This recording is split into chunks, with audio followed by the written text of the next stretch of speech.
आज की कहानी है जादूगरनी की हार। एक नगर में एक राजपूत नवयुवक रहता था। वह बहुत ईमानदार था और सीधा साधा व्यक्ति भी, पर भगवान ने उसे इतना धन नहीं दिया था कि वह आराम की जिंदगी गुजार सकता। इसलिए वह मन ही मन बहुत दुखी रहता था। अंत में अपने मित्र की राय से वह राज दरबार में पहुंचा। राजा ने उससे कुछ प्रश्न पूछे और उसे अपने यहाँ नौकर रख लिया। कुछ ही दिनों में उसने अच्छे अच्छे काम किए और राजा का दिल जीत लिया। राजपूत नवयुवक का नाम जीत सिंह था। राजा के यहाँ से उसको काफ़ी धन दिया जाता था, इसलिए उसकी आर्थिक दशा अच्छी हो गई। उसने कोमल कुमारी नाम की एक युवती से विवाह कर लिया। विवाह के बाद उसने अपना मकान बना लिया और आराम से जीवन बीतने लगा। कोमल कुमारी एक जादूगर की शिष्या थी। जादूगर ने उसे अनेक प्रकार की विद्याएं सिखा दी थी। एक दिन जीत सिंह राज दरबार से लौटा तो उसने देखा कि उसकी पत्नी अग्नि के सामने बैठी हुई कोई जाप कर रही थी। वह आग में हवि डालते हुए कहती स्वाहा। यह देखकर जीत सिंह के मुंह से चीख निकल गई। कोमल कुमारी ने तुरंत मंत्र पढ़ना बंद कर दिया और वह पति की ओर दौड़ी। वह देखना चाहती थी कि उसके पति को अचानक क्या हो गया। तभी जीत सिंह ने कहा, यह तुम क्या कर रही हो? इसे बंद करो। इसे देखकर जाने क्यों मेरा दम घुटता है। कोमल कुमारी बोली, इससे डरने की कोई बात नहीं। हे प्राणनाथ, मैं तंत्र के द्वारा दुष्टों को सजा देती हूँ। आप निश्चिंत रहें, आपको कोई कष्ट नहीं होगा। लेकिन एक बात याद रखिएगा, जिस राजा के दरबार में आप नौकरी करते हैं उसकी रानी भी भारी जादूगरनी है। जीत सिंह को अपनी पत्नी की बात सुनकर बड़ा आश्चर्य हुआ। उसने पूछा, लेकिन तुम्हें यह सब कैसे मालूम? कोमल कुमारी ने उत्तर दिया, जादू के बारे में जितनी बातें रानी जानती हैं उतनी ही मैं भी जानती हूँ। मैंने अपनी अलौकिक शक्ति के बल से इस बात का पता लगाया है। आज ही रात को रानी अपने भाई से मिलने के लिए सेतु पर्वत पर जाने वाली हैं, पर इसमें क्या बुराई है? जीत सिंह ने कहा, हर एक बहन को अधिकार है कि वह अपने भाई से मिलने जाए। कोमल कुमारी बोली, इसमें रहस्य की बात है। रानी का भाई एक बड़ा तांत्रिक है, इसलिए राजा नहीं चाहता कि वह अपने भाई से मिले, मगर रानी उस तांत्रिक भाई से चुपके चुपके मिलती रहती हैं। जीत सिंह कहने लगा, सेतु पर्वत तो यहाँ से 400 कोस से कम नहीं है, वह इतनी जल्दी कैसे पहुँच जाएगी? कोमल कुमारी ने कहा, रानी पीपल पर एक देवता पाल रखा है, वह उसी के कंधे पर बैठकर जाएगी। अगर आप चाहें तो उसे जाते हुए देख सकते हैं। जीत सिंह सीधा राजा के पास पहुंचा। उसने अपनी पत्नी के मुंह से जो कुछ सुना था सब सच सच बता दिया। यह सुनकर राजा अवाक रह गया। फिर उसने सच्चाई का पता लगाने के लिए उपाय सोचा। रात को वह अपने बिस्तर पर न सोकर सीधा पीपल के पेड़ में जा छिपा। पलंग पर उसने अपने नौकर को चादर उड़ाकर सुला दिया ताकि रानी को कोई संदेह ना हो। आधी रात को रानी चुपचाप उठी और पीपल के पेड़ के पास जाकर खड़ी हो गई। कुछ देर बाद चुपचाप खड़े रहने के पश्चात उसने एक मंत्र पढ़ा। वहाँ पेड़ का देवता प्रकट हो गया। रानी ने उससे कहा, मुझे अपने कंधे पर बिठाकर सेतु पर्वत पर ले चलो। देवता ने रानी को कंधे पर बिठाया और सेतु पर्वत की ओर उड़ चला। राजा अपनी रानी की यह हरकत देखता रह गया। वह अपने कमरे में लौट आया और नौकर को हटाकर स्वयं पलंग पर लेट गया, पर उसकी आंखों से नींद जा चुकी थी। वह रानी के बारे में सोचने लगा। सोचते सोचते उसे नींद आ गई। सुबह को जब उसकी आँख खुली तो उसने देखा कि रानी अपने महल में सो रही हैं। यह देखकर पहले तो उसे आश्चर्य हुआ कि रानी इतनी दूर गई और फिर एक ही रात में लौट आई, लेकिन जादू के द्वारा सब कुछ संभव है। इस विचार से उसकी सोचने की धारा बदल दी। बंदियों ने रानी को उठाया तो राजा ने उससे पूछा, रात में तुम कहाँ गई थी? रानी समझ गई कि राजा को पता चल चुका है कि मैं अपने भाई से मिलने गई थी। अतः उसने कहा कि जब आपने सब कुछ देख लिया है तो मुझसे क्यों पूछ रहे हो? इतना सुनते ही राजा को क्रोध आ गया उसने रानी के गाल पर तमाचा मारते हुए कहा, जब हमने मना कर दिया था फिर क्यों तुमने इतनी बड़ी गलती की। रानी अपने गाल पर हाथ रखकर कुछ देर आंसू बहाती रही।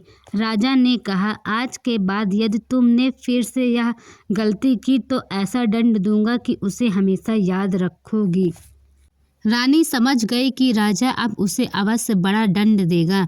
वह अपने भाई से मिले रह नहीं सकती, इसलिए कोई ऐसी तरकीब करनी चाहिए जिससे सांप में मर जाए और लाठी भी न टूटे। आधी रात को जब राजा गहरी नींद में सो गया तो वह राजा के कमरे में आई। उसने एक मंत्र पढ़ा और पानी के छींटे राजा के ऊपर छिड़के। राजा कबूतर बन गया। रानी ने कबूतर को सोने के पिंजरे में बंद करके पिंजरा महल में टांग दिया। सुबह को जब राजा अपने कमरे में नहीं मिला तो सभासदों को चिंता हुई। मुख्यमंत्री ने राजा को खोजने के लिए चारों ओर संदेशवाहक भेजे। संदेशवाहक खोज कर लौट आए पर राजा का कहीं पता नहीं चला। अब मुख्यमंत्री के सामने नई समस्या आकर खड़ी हो गई। वह सोचने लगा कि राजगद्दी पर किसको बिठाया जाए। अंत में वह रानी के पास पहुंचा। रानी ने चिंता का कारण जानने के बाद कहा कि सेतु पर्वत पर मेरा भाई रहता है। उसके 2 पुत्र हैं। बड़े पुत्र को मेरा भाई कहीं नहीं जाने देता, पर छोटा पुत्र हमारी सहायता कर सकता है। ऐसा विचार कर रानी ने मंत्री को एक पत्र लिखकर दिया। फिर कहा, आप एक दूत को यह पत्र लेकर सेतु पर्वत पर भेज दीजिए। मेरे भाई अपने छोटे पुत्र को दूत के साथ कर देंगे। मंत्री ने ऐसा ही किया। रानी का भतीजा सज्जन सिंह राजगद्दी का मालिक बन बैठा, पर शीघ्र ही उसने प्रजा को सताना शुरू कर दिया। रानी के पास शिकायतें आती तो वह अनसुनी कर देती। इससे प्रजा में असंतोष फैलने लगा। प्रजा अच्छी तरह समझ गई कि यह सब रानी की सोची समझी चाल है, इसलिए प्रजा रानी से बदला लेने की सोचने लगी। धीरे धीरे 2 माह गुजर गए और लोग अपने काम धाम में इतना डूब गए कि राजा के अत्याचारों को सहने की आदत बन गई। तभी प्रजा के बीच जीत सिंह आकर रहने लगा। उसने प्रजा की सहायता करके उसका दिल जीतना शुरू कर दिया। प्रजा ने अपने दुख के कारण उसे बताया। उसने लोगों से कहा, चिंता मत करो, मैं गुप्त रूप से खोज करूंगा कि राजा जीवित हैं या उनकी मृत्यु हो गई है। जीत सिंह ने उस राजा सज्जन सिंह का भी दिल जीत लिया। सज्जन सिंह ने उसे देखा कि युवक प्रतिभावान है, अतः उसे सेना नायक बना दिया। उन दिनों ये पद बहुत प्रतिष्ठा का माना जाता था, अतः जीत सिंह का आना जाना महल में भी होने लगा। एक दिन उसने ताड़ लिया कि जब कभी वह सोने के पिंजरे में बंद कबूतर की ओर देखता तो कबूतर उसके चेहरे पर आग गड़ा देता। ऐसा क्यों है? इसके पीछे का रहस्य क्या है? वह बार बार सोचने लगता कि एक पक्षी ऐसा क्यों करता है। इन प्रश्नों ने जीत सिंह को बाध्य किया कि वह कबूतर को हासिल करे और फिर इस रहस्य का पता लगाए। लेकिन क्या रानी उसे यह कबूतर देने के लिए राजी हो जाएंगी? शायद वह कभी ऐसा नहीं करेंगी। वह कबूतर के बारे में जानने के लिए राज दरबार के छोटे बड़े सभी लोगों से मिला। सभी ने अपनी समर्थता प्रकट की। अंत में राज्य के मुख्यमंत्री से मिला। मुख्यमंत्री ने कहा, या तो मैं भी नहीं जानता कि कबूतर को राजमहल में कौन लाया है, पर इतना जरूर मालूम है कि रानी साहिबा राजा की तरह इस कबूतर के प्राण ठिकाने चाहती हैं। वह किसी भी कीमत पर किसी दूसरे को देने के लिए तैयार नहीं होंगी।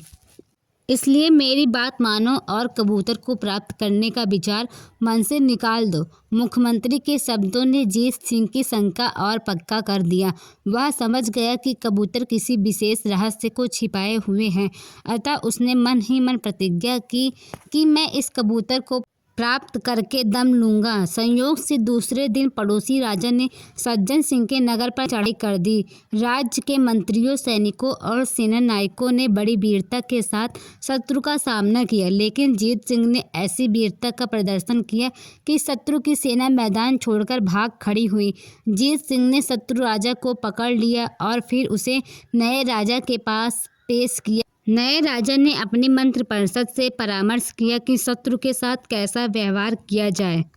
राजा की पत्नी जो एक जादूगरनी थी और नए राजा की बुआ थी कहने लगी, जीत सिंह, इस शत्रु को तो हम ऐसी सजा देंगे कि उसे सारी प्रजा देखेगी, मगर हम तुमसे बहुत प्रसन्न हैं।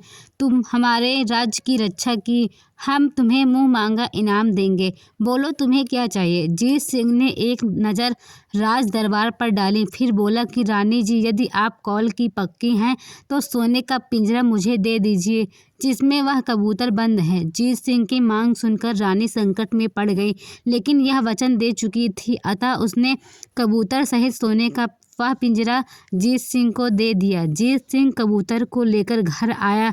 अचानक जीत सिंह की नज़र कबूतर के गले में पड़ी एक जंजीर पर पड़ी। दूसरी जंजीर सोने की थी। जीत सिंह ने पिंजरे में हाथ डालकर कबूतर के गले से जंजीर खोल दी। देखते देखते कबूतर गायब हो गया और उसकी जगह सुंदर वस्त्र पहने हुए एक राजा आकर खड़ा हो गया। फिर उसने पूछा, आप कौन हैं और कबूतर के रूप में आप कैसे हो गए। राजा ने बताया कि मेरा नाम जीत सिंह है और मैं इसी राज्य का स्वामी हूँ। नए राजा की बुआ मेरी पत्नी है, उसी ने मुझे कबूतर बनाया था। फिर उसने सारी घटना का वर्णन किया। जीत सिंह ने राजा से कहा, महाराज, अभी आप रानी के सामने प्रकट ना होना, वरना वह फिर से आपको कबूतर बना देंगी। जैसा बताता जाऊं आप वैसा करते जाइए। इसके बाद वह अपने गुरु के पास पहुंचा। अपने गुरुजी के सामने हाथ जोड़कर रानी के सब काम बताए। फिर कहा, गुरुजी, कोई ऐसी तरकीब बताइए जिससे रानी मारी जाए। गुरुजी ने बताया कि रानी की जान महल में पूर्व दिशा की ओर गड़ी कील में है। वह कील रानी के महल की दीवार में गड़ी हुई है। यदि कोई आदमी कील को उखाड़कर तुरंत आग में डाल देगा तो रानी का सारा जादू समाप्त हो जाएगा और वह तुरंत तड़प तड़प कर मर जाएगी। जीत सिंह ने रानी के कमरे में जाने का बहाना ढूंढने लगा। एक दिन रानी महल में भोजन का आयोजन किया। जीत सिंह को रानी के कमरे में जाने का अवसर मिल गया। वह कमरे में प्रवेश करके सीधा कील की ओर बढ़ा और उसने कील उखाड़ ली, फिर उसे आग में डाल दिया। देखते देखते रानी तड़प तड़प कर मर गई। दूसरे दिन राजा जीत सिंह की सहायता से नए राजा को मारकर भगा दिया। अचानक यह परिवर्तन देखकर प्रजा की खुशी का ठिकाना न रहा। अत्याचारी राजा और रानी का अंत देखकर लोगों ने जगह जगह उत्सव मनाया। जब राजा सब तरह से निश्चिंत हो गए तो उन्होंने जीत सिंह का सार्वजनिक अभिनंदन किया और जीत सिंह राजा से विदा लेकर अपने नगर चला गया। Thank you.